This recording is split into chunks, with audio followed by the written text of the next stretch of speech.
Shalom, shalom, peuple du Seigneur, que la grâce de Dieu soit sur vous. Amen. Mon Dieu entend toujours, mon Dieu répond toujours, son nom est Elishama. Vous êtes sur la montagne, à notre moment quotidien de prière. Et en ce vendredi, nous lisons le texte de Matthieu, le chapitre 7, le verset 20, qui dit ceci. C'est donc à leurs fruits que vous les reconnaîtrez. Amen. Bien-aimés dans le Seigneur, le thème d'aujourd'hui c'est « Vous les reconnaîtrez ». Vous les reconnaîtrez. La plupart des erreurs que nous faisons sur les personnes, la plupart des dangers que nous courons, c'est parce que nous ne reconnaissons pas ceux qui viennent vers nous. Nous ne les reconnaissons pas. Nous n'avons pas d'entrée de jeu le discernement. Parce que la Bible dit que c'est à leurs fruits qu'on les reconnaîtra. Or, le fruit souvent met du temps avant de mûrir. Le fruit met du temps avant de sortir. Et le temps de savoir que tel ou tel n'est pas bon, c'est déjà trop tard. Le fruit est déjà là. Ils ont fini de s'aimer, ils ont fini d'agir.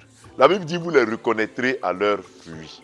Certains viennent, et comme j'ai dit tout à l'heure, selon l'espèce de l'arbre en face, le fruit peut prendre des années. Par exemple, quand on prend le palmier, par exemple, c'est après 3 ans et demi que les premières productions commencent. Quand on prend le VA, c'est après 7 ans que les premières productions commencent. Donc imaginez-vous, si un homme ou une femme rentre dans votre vie et se comporte comme un palmier, comme les VA-cultures, et que c'est après 7 ans qu'on arrive, n'est-ce pas, à voir ses premiers fruits. Vous voyez que c'est déjà tard. 7 ans après, il a fini de s'aimer, il a fini d'agir, il a fini de détruire notre vie. C'est pour ça que ma prière pour toi, que Dieu te donne la force de les reconnaître d'entrée de jeu.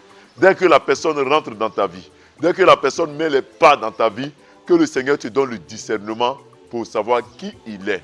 Certains ont fait des fiançailles qui leur ont créé beaucoup de problèmes. Parce que la femme qu'ils ont pris, le mari qu'ils ont choisi, n'était pas l'homme ou la femme qu'ils devaient choisir. Et au bout de 3 ans, 4 ans de relation, leur vie a été gâchée. Bien-aimé, il ne faudrait pas que ce genre de choses t'arrivent. Dans le choix de ton travail, de ton profil de carrière, il faut que Dieu te fasse reconnaître ce qui est à toi. Le travail que tu dois faire. Il ne faudrait pas que tu fasses une erreur et que tu perdes ton temps, que tu tournes en rond. Que le Seigneur te fasse reconnaître. Reconnaître. Dès que tu es en relation, dès que tu cherches du travail, dès que tu dois opérer un choix, que Dieu te fasse reconnaître. Abraham a eu le discernement sur tout. Lorsqu'il devait choisir un lieu où aller, il devait choisir dans quelle direction aller avec son Lot. Abraham a laissé Lot choisir. Mais la direction qu'il a empruntée, c'était celle que Dieu voulait. Mon frère, ma soeur, il faut que Dieu te donne la direction. Dans le choix, que Dieu te donne la direction. Ça peut être au début pénible. Tu peux faire un choix qui peut, d'entrée de jeu, te créer des problèmes. Mais quelquefois, c'est dedans que l'Éternel est. Quelquefois, c'est dedans que Dieu te révèle. Que Dieu te révèle le choix à faire. Les décisions les plus importantes à prendre. Les choix de vie. Quelquefois, tu as envie d'aller en voyage, de changer de pays. Que Dieu te parle pour ne pas que tu fasses un mauvais choix. Le choix de ta carrière, le choix de l'université pour tes enfants, l'école de tes enfants, le choix de ta filière. Tous les choix que tu dois poser.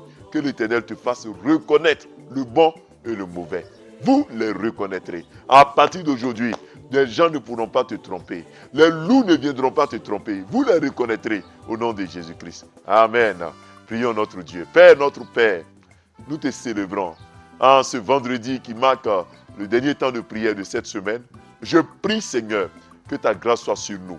En ce dernier jour également du mois de mars, que ta paix soit sur nous. Père, tu nous invites à reconnaître. Nous les reconnaîtrons. Oui, nous voulons les reconnaître. Tous ces hommes, toutes ces femmes qui viennent dans l'intention de détruire notre vie. Que nous les reconnaissions au nom de Jésus-Christ. Père, que nous reconnaissions les mauvais choix pour ne pas qu'on puisse les prendre. Que nous reconnaissions, Seigneur, tout autour de nous. Père, parle-nous, donne-nous le discernement au nom de Jésus-Christ. Éternel des armées, nous devons choisir pour notre travail, pour notre mariage. Nous devons choisir pour les études des enfants. Nous devons choisir pour où habiter, où aménager. Nous devons choisir quel profil de carrière choisir. Nous devons choisir. Et chaque jour, les choix sont multiples. Éternel, donne-nous le discernement, que nous les reconnaissions. Ceux qui sont dans nos vies, qui nous pourrissent et dont le fruit tarde à sortir et qui sont encore cachés, que nous les reconnaissions au nom de Jésus-Christ de Nazareth. Éternel des armées, ouvre nos esprits, ouvre nos intelligences, donne-nous de les reconnaître au nom puissant de Jésus-Christ. Amen. Père, je prie pour ce week-end et pour la fin de ce mois, que l'ennemi tombe, que les œuvres de mort, d'accident tombent, que ce nouveau mois qui s'ouvre à nous demain soit un mois de paix, un mois de bénédiction. Nous proclamons la joie, le bonheur au nom de Jésus-Christ. Nous entrerons en avril et le mois d'avril sera un mois de paix, un mois de bénédiction. Gloire à toi, Seigneur, pour ce que tu fais au nom de Jésus-Christ. Amen. Bien-aimés dans le Seigneur, nous vous disons merci de nous avoir suivis. Demain, c'est mon anniversaire, donc je me souhaite un joyeux anniversaire à moi-même. Que le Seigneur vous garde. Shalom et à lundi.